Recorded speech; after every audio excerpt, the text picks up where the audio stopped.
নমস্কার, কেমন আছেন সবাই?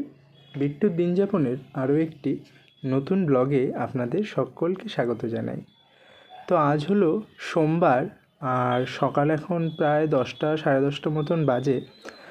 আর কাল আমার বন্ধুর বাড়ির অন্নপূর্ণা পুজোর ঠাকুর আনার ভিডিও তো আপনাদেরকে দেখিয়েছি। তো আগামীকাল মানে মঙ্গলবার সকালে অন্নপূর্ণা পুজো আমার বন্ধু অরিত্রর বাড়িতে। তো এখন আমি আর জেঠু দুজনে এসেছি বাজারে ফল কিনতে, কারণ যেহেতু আজকে বিকেল থেকেই পুজো শুরু হবে, তো তার জন্য এখন ফল বাজারটা করে নিচ্ছি আমরা দুজনে মিলে। তো ফল বাজার করা হয়ে গেছে, আর এখন আমি টোটো করে চলে যাচ্ছি ওদের বাড়িতে, আর জেঠু একটু বাদে আসবে। তো যেহেতু আজকে সন্ধ্যের থেকেই পুজো শুরু হচ্ছে, আজকে সন্ধ্যেবেলায় অধিবাসের পুজো রয়েছে এবং কালকে যেহেতু অন্নপূর্ণা পুজো এবং সকাল থেকেই পুজো শুরু হয়ে যাবে, তো এরপর তো আর সময় পাওয়া যাবে না। তো তার জন্যই আজকেই সকালবেলা 3 দিনের পুজোর ফলটা একবারে কিনে রাখা হলো। তো এখন আমি যাচ্ছি ওদের বাড়িতে।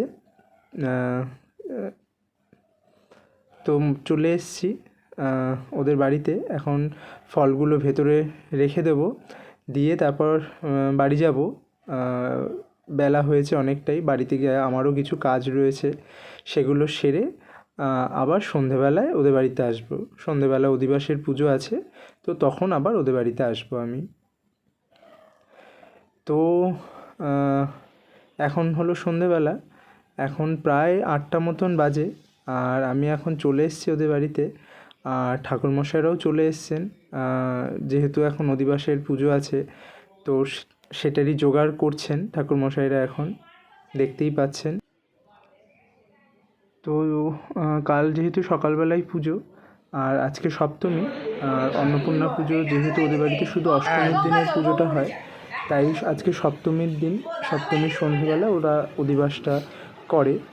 কিন্তু যারা ষষ্ঠী থেকে পুজো শুরু করে তারা ষষ্ঠীর দিন অধিবাস করে, কিন্তু ওদের বাড়িতে যেহেতু শুধু অন্নপূর্ণা পুজো হয় অষ্টমীর দিনে, তো তার জন্য ওদের অধিবাসটা সপ্তমীর সন্ধ্যায় হয়।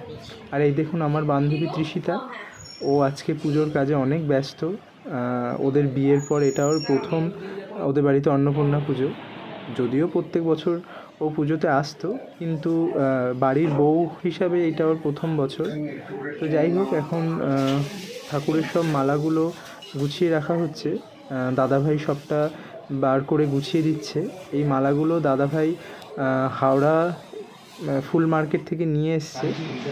তো এখন এদিকে মোটামুটি এগুলো সব সাজিয়ে রাখা হলো, এরপর এগুলো গোছানো হবে কালকের পুজোর জন্য।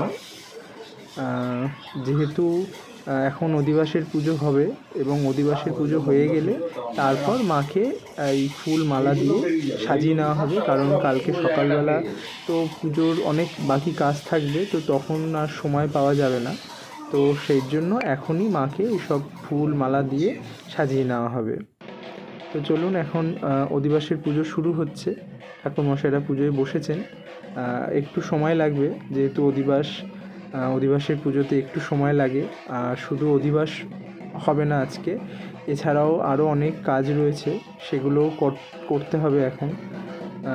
তো চলুন, এখন ঠাকুরমশাইরা পুজোয় বসেছে।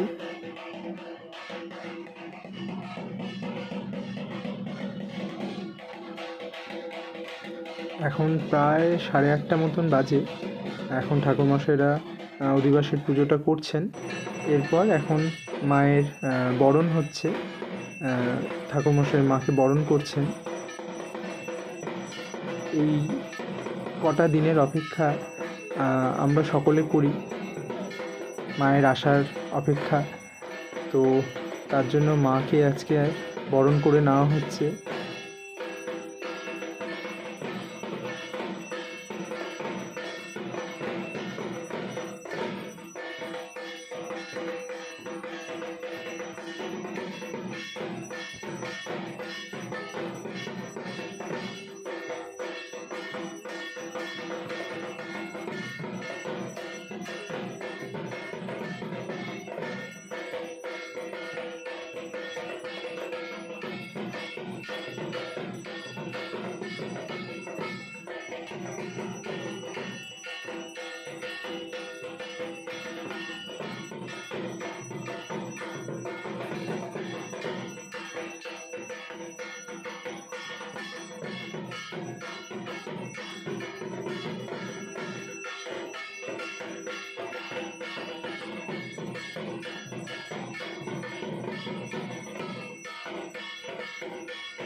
তো মায়ের অধিবাসের পুজো হয়ে গেছে, এরপর মায়ের আরতি শুরু হচ্ছে। আপনারা সকলে মায়ের আরতি দর্শন করুন।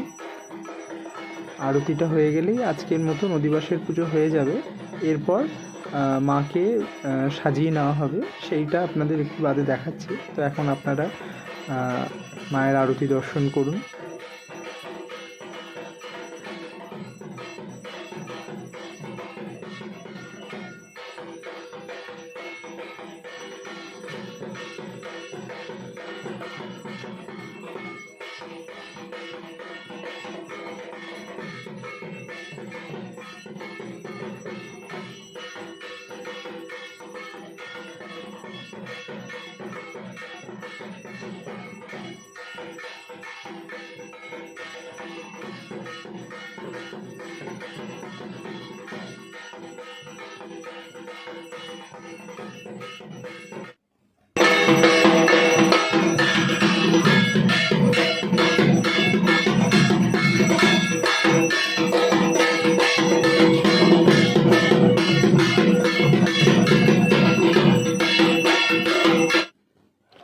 তো মায়ের আরতিও হয়ে গেছে, এখন ঠাকুরকে সাজিয়ে নেওয়া হচ্ছে। দেখতেই পাচ্ছেন, আগে ফুল মালা দিয়ে মাকে সাজানো হবে, তারপর মায়ের যাবতীয় যা অলংকার রয়েছে, মায়ের অন্যান্য জিনিস সব দিয়ে মাকে এবার সাজিয়ে নেওয়া হচ্ছে।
তো মাকে ফুলমালা দিয়ে সাজানো হয়ে গেছে, এবার মায়ের যা যাবতীয় অলংকার রয়েছে সেগুলো মাকে পরিয়ে নেওয়া হচ্ছে। পুরোটা হয়ে গেলে আপনাদেরকে আজকের ঠাকুরের পুরো সাজটা দেখাচ্ছি।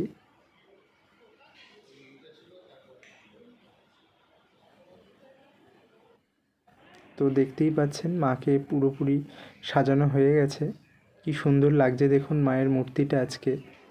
তো যাই হোক, এখন অনেকটাই রাত হয়েছে, কাল আবার সকালবেলা আসা আছে। আর এদিকে ঠাকুরমশাইও ঘটের বেদিটা রেডি করে রাখছেন। তো আজকের মতন আমার এই ব্লগটা আমি এখানেই শেষ করলাম। আজকের ব্লগটা আপনাদের কেমন লাগলো সেটা জানাবেন। সবাই ভালো থাকবেন, সুস্থ থাকবেন। ধন্যবাদ।